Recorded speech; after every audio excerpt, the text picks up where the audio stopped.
Et salut YouTube, 166 Productions. Et aujourd'hui on se retrouve pour une nouvelle vidéo. Aujourd'hui je vais vous présenter ma nouvelle mock. Donc je n'ai pas encore trouvé de titre, hein, vraiment. Je ne suis pas tout seul pour cette présentation de mock. Je suis en compagnie de... TK 361 Production, salut à tous. Et salut.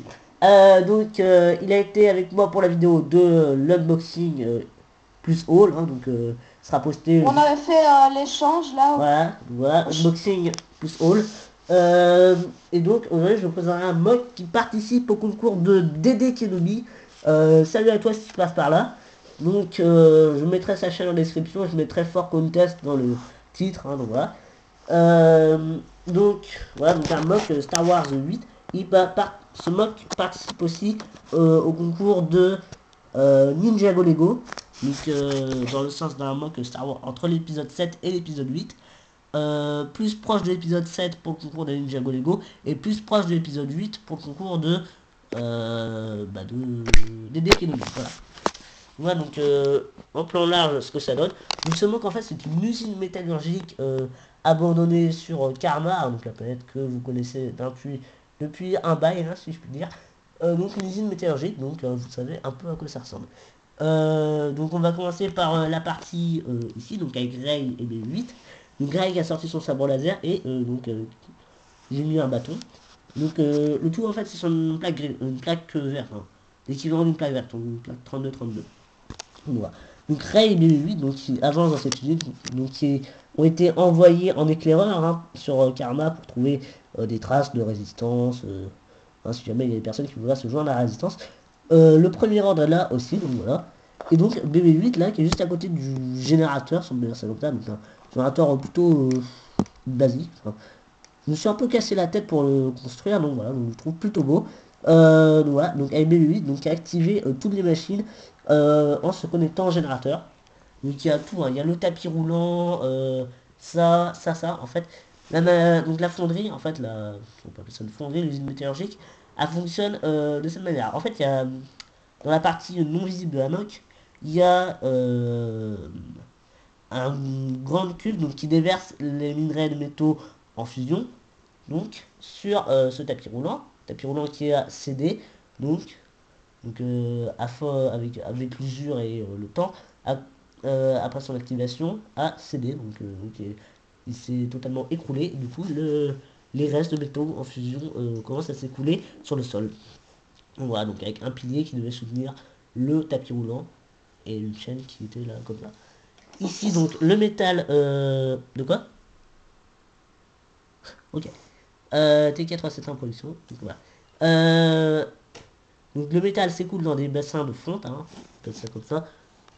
Donc via des plaques grises, donc des plaques 8x8, donc avec des grilles, qui vont servir en fait de filtre pour filtrer les résidus et pour éviter que les métaux après aient des formes un peu bizarres et tout ça. Du coup ça s'écoule dans des rigoles. Après ça va jusqu'à un écraseur qui va écraser le métal pour en faire des plaques et par la même occasion le refroidir. Et là, du coup, ici, le métal qui toujours à température ambiante, mais toujours malléable, donc il va se faire découper par des grandes scies, comme ça.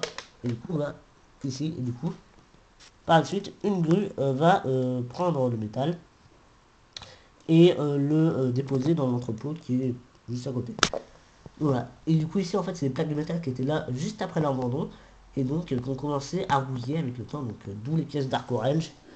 Idem pour ici, hein, du pièce d'arcon, donc du métal qui était là avant, et du coup le métal en fusion commence à arriver, qui va se découper par la scie, juste là, donc voilà, qui a donné une pièce de métal. Des tuyaux qui partent du générateur pour alimenter les scies et tout ça. Donc voilà. Qu'est-ce que t'en penses de l'aspect général de la mock T407 en production? Donc je la trouve plutôt bien. C'est un peu comme sur les plaques que je faisais avant, même si mes mocs étaient beaucoup plus moches quand je les faisais moi-même. Mais sinon, j'aime bien le type usine. J'ai juste remarqué le Stormtrooper parce qu'avant, je n'avais pas remarqué, j'ai juste remarqué le Flame Trooper. Donc, Ouais. sinon, joli mock. Ouais. Donc ici il y a de l'huile en fait, ou plutôt un liquide chelou, qui est en train de s'écouler du pilier venant du tapis roulant. Voilà, liquide chelou. Et ici un flame trooper qui est en train de se mettre à couvert, car ils ont entendu des bruits de pas. donc qui suppose que la résistance a été envoyée ici. Et donc il suppose que la résistance a été envoyée ici voilà, pour retrouver des traces de résistance, hein, pour trouver des personnes qui vont se joindre à la résistance. Juste là-bas on a un commandant, donc Stormtrooper de l'ordre, et donc là le Flame Trooper, hein, donc là. Et donc si on tourne un peu la moque pour changer d'angle, voilà, donc le Stormtrooper commandant donc, qui est là, juste au bout de la moque. Je l'ai mis spécialement là parce que si on se place du point de vue de Rey, ben, en fait le Stormtrooper est caché par le pilier. Donc, voilà. Je l'ai mis spécialement là, voilà, pour donner un peu un aspect un peu plus réaliste donc, à tout ça. Donc, voilà. Avec IK 371 production qui fait des bruits juste derrière. Donc, voilà. Et donc bah. Oh les Oui, fails. je sais. Les fails. Les fails. Les fails. Donc voilà. Donc bah voilà. Donc la présentation du mock est terminée.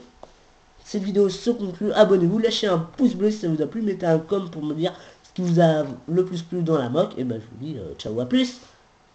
Ciao!